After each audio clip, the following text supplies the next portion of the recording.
it will be running on the client. So this is a process, guys, where from where the application will be getting streamed into the user's machine.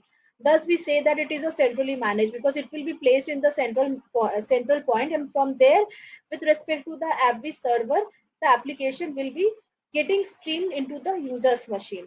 So, for an example, instances of application will be run on thousands of client and application shortcut, and other will be streamed from that particular server on that thousand machine, but will be placed on every server. So that application will be placed in the virtual server, and from there, for an example, if you want to deploy that application to the thousands of users, so you're going to deploy that application to thousands of users, and from there the application will be streamed to all the users. How it will be streamed? User will have just an application shortcut, and thus the application will be getting streamed. Sequencing is the process by which we create an application package using the Microsoft appv sequencer. So the tool through which you can do the packaging of appv application, the tool name is Microsoft appv sequencer, and the process name is sequencing. How we do it via admin studio, we take a capture via repackager tool. So the tool name is admin studio. The same thing in appv, the tool name is Microsoft appv sequencer, and the process name is sequencing. The process to capture the process to create a .appv application is exactly the same how you are going to capture a .exe to .msi. Here, what we do it, we convert either the .exe or a .msi to .appv. That is the thing we have to do it. I'll just show you. Then again, I will come back to this. Yeah. So these are the few components which you should have it. The screenshot which is there in the below, this is the tool screenshot. So there is a two-way. First way is that you are going to create a new appv package, and the second way is that you are going to modify that existing appv package.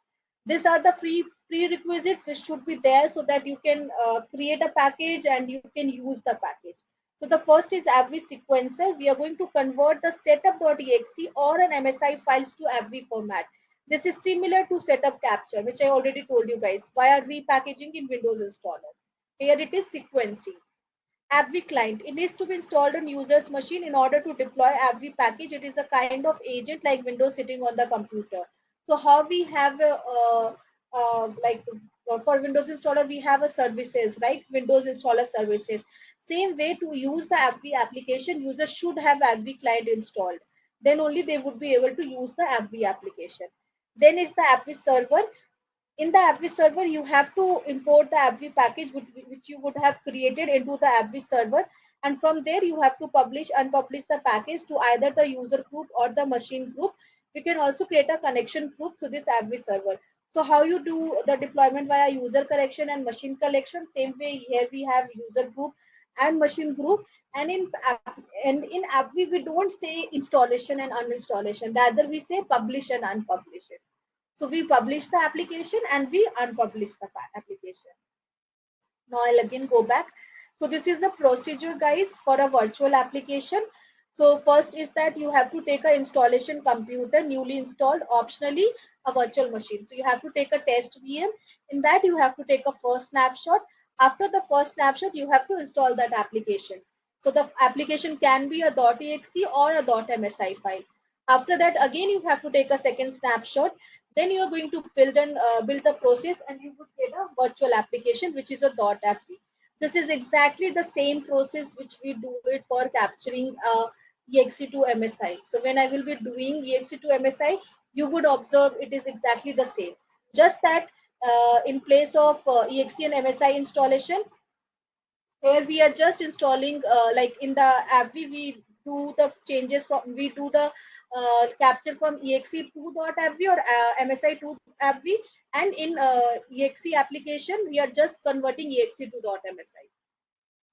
There is also one of the advantage of using an appv application, that same application with different version you can have it at the same time, which is not possible in the physical application. Why it is not possible in the physical application? Because obviously it will be taking a same folder name, and thus it is going to create an application conflict. That's the reason it is not possible in a physical application, but in a virtual application it is possible. You can have the same application with different version at the same time, because in virtual it will be just a shortcut, nothing else. So you can make the shortcut name as a different, because we can edit the shortcut name. It is not going to disturb the application functionality.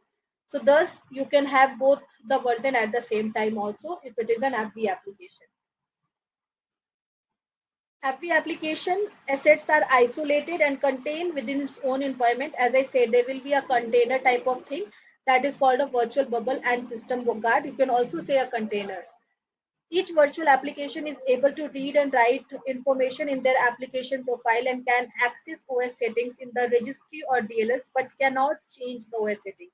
This means that your virtual application would be able to read the data. When we say read the data, means it would be able to read the file, it would be able to read the registry settings and all that, but it would not be able to modify it, because it doesn't do any modification or any control with respect to the physical application which is present in our system.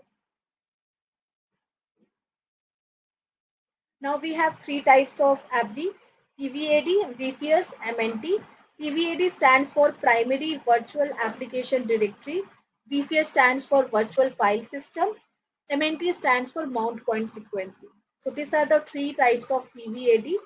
So when sequencing, you select a PVAD, otherwise known as PVAD. So when you're going to capture a virtual application, the directory which you're going to consider, that is a PVAD. That stands for Primary Virtual Application Directory. When inside the virtual environment, a file browser dialog or the dir command of a cmd prompt will display the folders created in the VPS, but the PVAD will be hidden. So for an example, when you install any application physically also, so some application gets installed in C program files 86, and the same application data will be there in the program data. So our program data is a hidden folder, right? But we can browse it and we can open it, or we can do a way that we can unhide that folder so that it will be visible. So the same way, any of the data which is going into the hidden folder in the virtual system, in the virtual environment for the appv application, that folder is a VPS, and which is getting into the main directory installed, which we say that install directory, that is a PVAD. Okay. Although the PVAD may be hidden from a view, it is still accessible for either typing the path into a file browser dialog or with the CMD. Either you can search it via CMD or via CD command. You can open it and you would be able to view it. PVAD has write access to both admin and non-admin. VPS only gives write access to admin users. PVD is the location. It tells sequencer that we are intending to install the application. This then becomes root directory. Everything written outside that location gets put into VPS. So the main install directory will become your PVAD, and anything which got installed any of the other directory, like the C program file will be your main install directory. So anything which got installed in C data, program data, or a user context, user location, that will considered as a VPS. Now, point sequencing is an installation where during sequencing, we create a folder in the Q drive and install the application. Virtual file system is an installation where during sequencing, the application is installed natively to the C drive. When we say natively to the C drive, means any of the location of the C drive. But mount point is always getting installed in a Q drive. Effective efficiency is improved in MNT as compared to VPS. Even task of troubleshooting is easier in comparison to VPS. Why so? Because when you're going to install any application to a particular folder, so you would be aware that in this particular folder it is getting installed, it is creating a particular folder and then it is getting installed. Thus, when you're going to fix any issue, you will be aware of that particular location of that file. But if it is getting installed any of the drive, it becomes very difficult to search and find it, that where it would have been installed, how we are going to fix the issue. Thus, because of this, efficiency is more good in MNT as compared to VPS, and thus the task of troubleshooting is also easier in MNT as compared to VPS, because MNT installs in a Q drive and VPS install any of the C drive. This all, whatever I'm saying, guys, this all will be placed in a virtual environment. Now we will see the advantages and disadvantages. So there are a lot of advantages of having an this particular AppV application, and a lot of disadvantages also. So few advantages are no physical installation required. So as it is not getting physically installed into our system, so it is not going to bloat our system with the registry or with the files or with any of the resources. Application retirement is simplified. This is something which we do it via deployment thing. So our retirement process is simplified. No more application conflicts. It is not going to conflict because you can have multiple version of the same application at a time. The same thing, multiple version of the same application can exist on the same machine. Operating system independent. It is not dependent on your OS. Security is improved. Why security is improved? Because you are not going to install physically something to a system, because sometimes we install the application from unauthorized resource, unauthorized location, and we would not be aware of it, and thus it can lead a risk of having some security issue. Thus if you're not going to install something physically to your like in your physical system, there will be no security threat or anything. Reduce regression testing. So you do not have to do a lot of testing with respect to AppV application. It's a simple type of application which you just have to convert it and you would be getting a .appv format. Rollback is not required as no physical installation is done on physical machines. So I just told you guys that what is a rollback. So when there is no physical installation, that rollback mechanism is also not going to come. Easy to handle application update. So if application which you have to suppress the update, you would be able to easily handle that. Multiple runtime environment. So same appv application can be run on a multiple environment. No registry and system loads, which I already told you guys. Now let's go via disadvantage. So few disadvantages of having an AppV application is device driver. So Microsoft AppV does not support sequencing of device driver. Thus, any application which install device driver should not be sequenced, because our drivers, our services gets physically installed to our system. So any applications which is installing a driver, we do not sequence that. We do not create an AppV application. Application size, the maximum application size that app we can handle is 4 GB. Out of, if the application size is more than 4 GB, we are not going to package that. Shortcut. Application should have one shortcut, because at the end, via shortcut only you are going to use the application. If there is no shortcut, you would not be able to use it. So if no shortcuts are present, application should be sequenced in a suite along with an application that needs it. So if by chance the application which you're going to package it as an app that doesn't have a shortcut, but that application will be getting used via some other application, then you should package both together, or you can create a shortcut and then you should package it.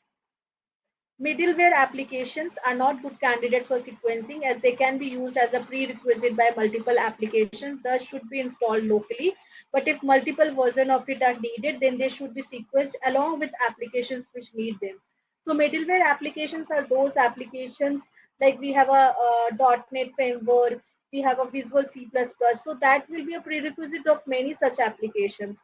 So that's the reason it is recommended that we should have that as a physically, because it will be then difficult to manage. Even if that different other version you need with respect to the other application, then you can package it together, but that particular version shouldn't be used with any other version. Then you can make it package, but both should be packaged together. Path hard coding. The application should not have folder file path hard coding in the application itself. Some application hard code the path of files in registry or ini files executables. They should be sequenced with care so that the functionality is not hampered. So path hard coding are such type of files which keeps on changing the name of the file as per the installation. Like different users are going to install,